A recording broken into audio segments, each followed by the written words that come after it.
Hello everyone, welcome to English Lit Lectures. Today we will discuss about simile and metaphor.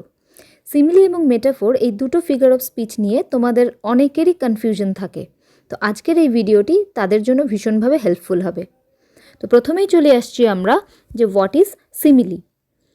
তো simile is a figure of speech যেখানে two different things are explicitly compare to each other, যেখানে দুটো ভিন্নধর্মী জিনিসকে explicitly বা clearly compare করা হয় বা তুলনা করা হয় on a common point or quality. একটা পার্টিকুলার কোনো কমন পয়েন্ট থাকবে যার ভিত্তিতে আমরা দুটো ভিন্নধর্মী জিনিসকে তুলনা করব এবং the sign of comparison is clearly stated, এবং আমরা যে কম্পেয়ার করছি তার একটা সাইন থাকবে, সেটা ভীষণভাবে স্পষ্ট থাকবে এই সিমিলিতে।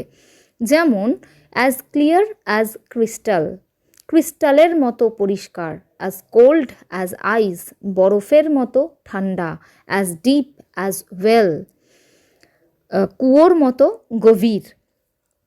এই যে সাইন অফ কম্প্যারিজন বলা হচ্ছে, এই সাইন অফ কম্প্যারিজন হচ্ছে কি, এই যে এই ওয়ার্ডগুলো as, such as, like, just as, so, এই ধরনের যে ওয়ার্ড সেগুলো খুব ক্লিয়ারলি পাঠককে বলে দেবে যে এই দুটো জিনিসের মধ্যে তুলনা করা হচ্ছে। এইটা হচ্ছে সিমিলি।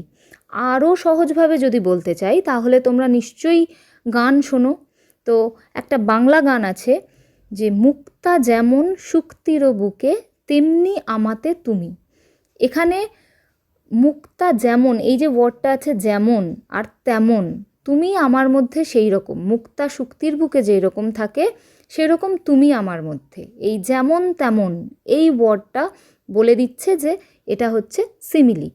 বা আর একটা হিন্দি গান আছে, খুব পপুলার একটা হিন্দি গান, এক লড়কি কো দেখা তো ऐसा लगा जैसे खिलता गुलाब, जैसे शायर का ख्वाब, जैसे उजली किरण। এই যে जैसे এই ওয়ার্ডটা, এটা হচ্ছে সাইন অফ কম্প্যারিজন। এই যে একটা লড়কি বা একটা মেয়েকে তুলনা করা হচ্ছে যে সে কেমন, জैसे যেমন, খিলতা গুলাব মানে গোলাপ ফুটছে সেই রকম। এই যে जैसे ওয়ার্ডটা, এই লাইনটা হচ্ছে আমরা বলবো যে সিমিলি। এখানে খুব স্পষ্টভাবে দুটো জিনিস বলতে, দুটো জিনিস মানে ওই মেয়েটির সঙ্গে গোলাপের তুলনা করা হচ্ছে, শায়ের কা খ্বাবের তুলনা করা হচ্ছে, বা উজলি কিরণ সূর্যের কিরণের সাথে মেয়েটার তুলনা করা হচ্ছে। দুটো ডিসিমিলার থিংস, মেয়েটা এবং সূর্যের কিরণ, মেয়েটা এবং গোলাপ ফুল, দুটো আলাদা আলাদা জিনিস, কিন্তু তাদের মধ্যে যে কম্প্যারিজনটা হচ্ছে বা কম্পেয়ার করা হচ্ছে সেটা ভীষণভাবে স্পষ্ট।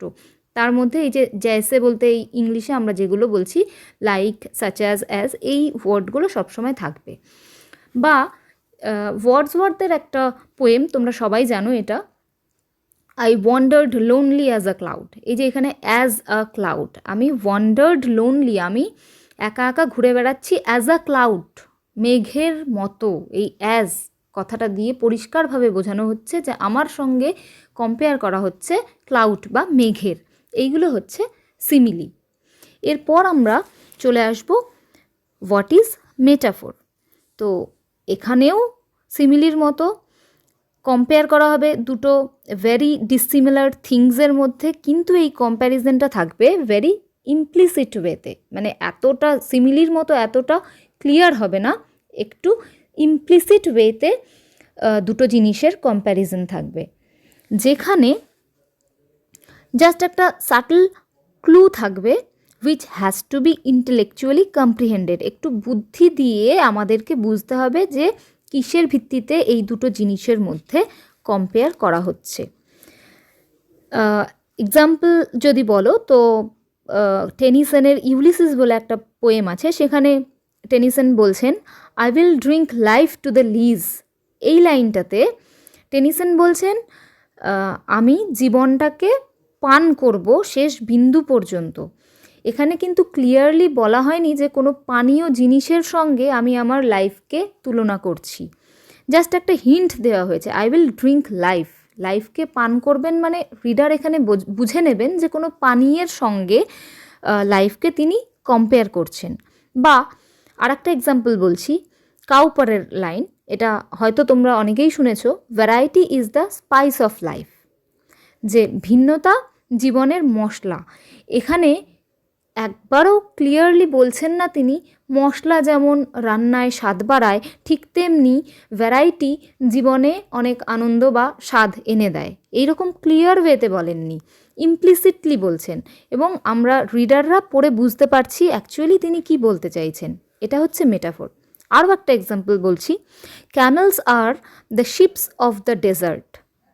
তার মানে কি, just as ships carry people over the sea, so camels carry men through desert. যেরকমভাবে শিপ বা জাহাজ লোকজনকে সমুদ্রের ওপর ক্যারি করে, ঠিক সেই রকমভাবে উট লোকজনকে ডেজার্টে বা মরুভূমিতে ক্যারি করে। তো এখানে ক্লিয়ার ওয়েতে একবারও বলছে না এই তুলনাটা, জাস্ট একটা হিন্ট দিচ্ছে। তো এইটা হচ্ছে মেটাফোর।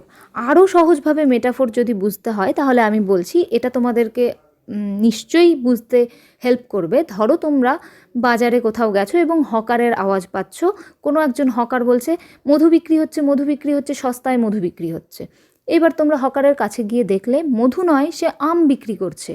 তার মানে তোমরা বুদ্ধি দিয়ে এটা নিশ্চয়ই বুঝে নেবে যে হকার বলতে চাইছেন আমের মধুর মতো মিষ্টি আম বিক্রি হচ্ছে, কিন্তু সে ক্লিয়ারলি বলছে না, সে বলছে মধু বিক্রি হচ্ছে। যদি সে বলতো মধুর মতো মিষ্টি আম বিক্রি হচ্ছে, তাহলে সেটা আর মেটাফোর থাকতো না, সেটা তখন হয়ে যেত সিমিলি। ওই যে মতো ওয়ার্ডটা ইউজ করছে বলে সেটা হয়ে যেত সিমিলি। তো এই হচ্ছে সিমিলি আর মেটাফোরের পার্থক্য। আশা করি ভিডিওটা তোমাদের জন্য হেল্পফুল হবে।